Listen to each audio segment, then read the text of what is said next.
एठी देखंतु एकदम जालीदार स्पंजी आउ नरम बनीची। आज आम चिता लगी अमावास्या स्पेशल मिठा चितौ पिठा बनेबा, ता भी पुणी खूब कम समय रे आउ सहज उपाय रे। जदि आपण माने आगुरु चितौ पिठा बने नाहांती आउ प्रथम थर बनाउचंती, ग्यारंटी देकी कहूची गोटे थर के परफेक्ट बनेबे। पिठा देखिबा को ऊपर को सुंदर दिसुची आउ खाइबा को मध्य सेतिकी टेस्टी। आउ पिठा ऊपर टेक्सचर देखिके एठी आपण माने जानि पारुथिबे जे पिठा केते परफेक्ट बनीची।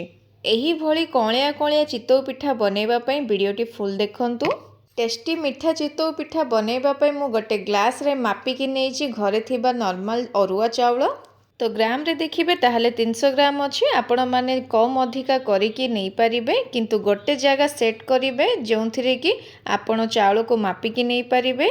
से ग्लास हो किंबा से कप हो किंबा से गिना हो, कहीं ना आपण जो जगार चावल को मापिकी नहीं थिबे सेम सेही जगार बाकी सब जिनिस को आमे मापिबा।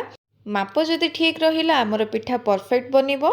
भल भाबरे 3 रु 4 थर धोईकी आउ भल पानी देकी आकु कभर करिकी आमे 4 रु 5 घंटा पे बतरेबा पई छाड़ी दबा।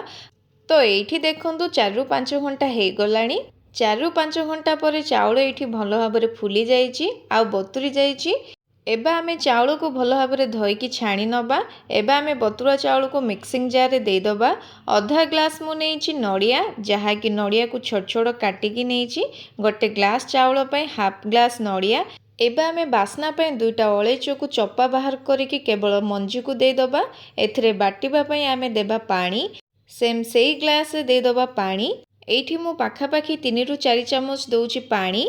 एठी कम ही देबे, बेटर को बेसी पतला करिवेनी बाटिला समय रे। एबे आमे आकु चिकण करिकी बाटिकी आनिबा। बाटिबा समय रे जदि आउ टिके पानी दरकार हेबो ताहाले ऐड करि परिबे। तो देखंतु केते बढ़िया चिकण करिकी बाटिकी नेइके आसीची। एबे आमे गोटे जगार रे बाहर करि नबा आ हाफ ग्लास पानी ऐड करिबा। तो ध्यान रखिबे गोटे ग्लास चावल पई हाफ ग्लास पानी व्यवहार करिबे। पानी दे साला परे भलो भाबरे मिक्स करि नेबे।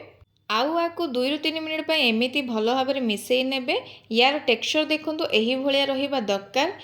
मिसेई साला परे कोन करिबा, आकु कभर करिकी आमे पूरा 6 रु 7 घंटा छाड़ी दबा। आमर बेटर भलो भाबरे फर्मेंट हेइ जिवो।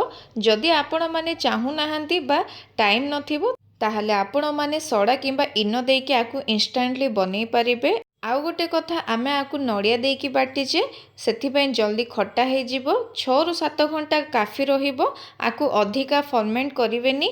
एबे देखंतु 6 रु 7 घंटा हेइ गलानी। 6 रु 7 घंटा परे मु आपनकु देखौची बेटरटी केते भलो भाबरे फुली जाईची। जेते भलो भाबरे फर्मेंट हेबो ना आमर एई जो पिठाटा जालीदार आ सॉफ्ट बनिबो। बेसी समय बिल्कुल भी रखिबेनी, अधिका समय जदि फर्मेंट करिवे आमर पिठा खट्टा लागिबो। आउ एबे देखंतु स्वाद अनुसार लूण देई दबा, ता सहित हाफ चामच गोलमरिच गुंड, ता सहित गोटे चामच पान मधुरी भल टेस्ट आसीबा पई। आउ एठी पिठा आमर स्पंजी आ तुला परी नरम हबा पई हाफ टी स्पून दे दबा खाइबा सोडा। अत्यधिक सोडा पकेइबेनी, नहले कोन हेबो ना टेस्ट अलगा लागिबो, बिल्कुल भी भलो लागिबोनी। अल्प ही पकेइबे। मिठा पई मु चीनी दउची, प्राय मु एठी 4 रु 5 चामच चीनी दे देबी। एठी कम ही मिठा रखिबे, चितौ पिठारे मिठा कम ही थिले भल लागे। एठी देखंतु सेम सेही बाउले आधा कप मु पानी देबी। आपण माने एठी पानी देखिकी देबे, अधिका देबेनी। आउ आकु आमे भलो भाबरे गळेई नबा 1 रु 2 मिनिट पई। जदि आपण माने पानी रो मेजरमेंट ध्यान रखिबे, बेटर भी आपण मानकर परफेक्ट बनिबो। आउ बेटर जदि ठीक बनिला पिठा मध्ये परफेक्ट बनिबो। एठी हमर पिठा करिबा पे बेटर एकदम रेडी। तो एई पटे देखंतु पिठा करिबा पे गोटे कढ़ई नेइची आ सेथिरे टिके घिओ किंबा तेल दे चारियाडे एही भली स्प्रेड कर दबा।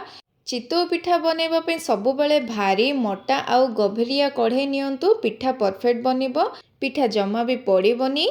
पिठा बनेबा आगुरु आमे भलो भाबरे मिक्स करि नेबा। आउ पिठा बनेबे मीडियम फ्लेम रे कढ़ई को धुआं बाहरिला भलिया गरम करिबे। आउ तापरे गोटे चामच आमे बेटर को देकी आकु कभर करि नेबे। आउ गैस रो फ्लेम को एठी सांगे सांगे स्लो करिबे। आउ तापरे गोटे मिनिट पई सिजिबा पई छाड़िबा पिठा को। बेटर देला बेले कढ़ई भल भाबरे गरम हेथिबो ना, एही भलिया टेक्सचर पिठा हमर बनिबो। लो फ्लेम रे गोटे मिनिट परे सिजिला परे देखंतु पिठा केते सुंदर भाबरे फुलीची आ केते जालीदार बनीची। पिठार ऊपर को छुईकी देखिबे टाण लागिबो। तो काढ़ी आनिबा चितौ पिठा। जेहेतु आमे चितौ पिठा बनाउछे सेथिबे उल्टेबा दरकार नै। सेकेंड पिठा बनैबा पई कढ़ई रे अत्यधिक तेल लगेबा दरकार ही नै। हाल्का टिके तेल दे तापरे कढ़ई को गरम करिकी आमे बेटर को गोटे बा 1.5 चामच देदबा। आउ एई चितौ पिठा गुडी को बनैला बेले पानी बा अदा कपड़ार बिल्कुल भी दरकार पड़िबनी। अत्यधिक बेटर दियंतुनी, छोट छोट पिठा बनांतु। बड़ बड़ पिठा जेते बनैबे ना पिठा सिजिबा पे टाइम लागिबो, हुए तो पिठार तळु पड़ी जाई परिबो। एई चितौ पिठा बनैबा पई आमे चीनी व्यवहार करिछे, सेथिपई तळु पड़िबार बहुत चांस अछि। सेथिपई पिठा को छोट छोट करी बनांतु आ पिठा को कवर करिकी लो फ्लेम रे 1 मिनिट पई सिजांतु। पिठाटी तळुरु पड़िबनी, एकदम परफेक्ट बनिबो। एई वीडियो रे दिया जाइथिबा सब टिप्स एंड ट्रिक्स को आपण माने फॉलो करंतु, पिठा बनांतु। केमिति लागिला आपणकर अनुभूति मो सहित शेयर करंतु। ताहाले आजि पई रहुची आउ गोटे नुआ रेसिपी नेइके आसीबी। सेई पर्यंत रहुची, धन्यवाद।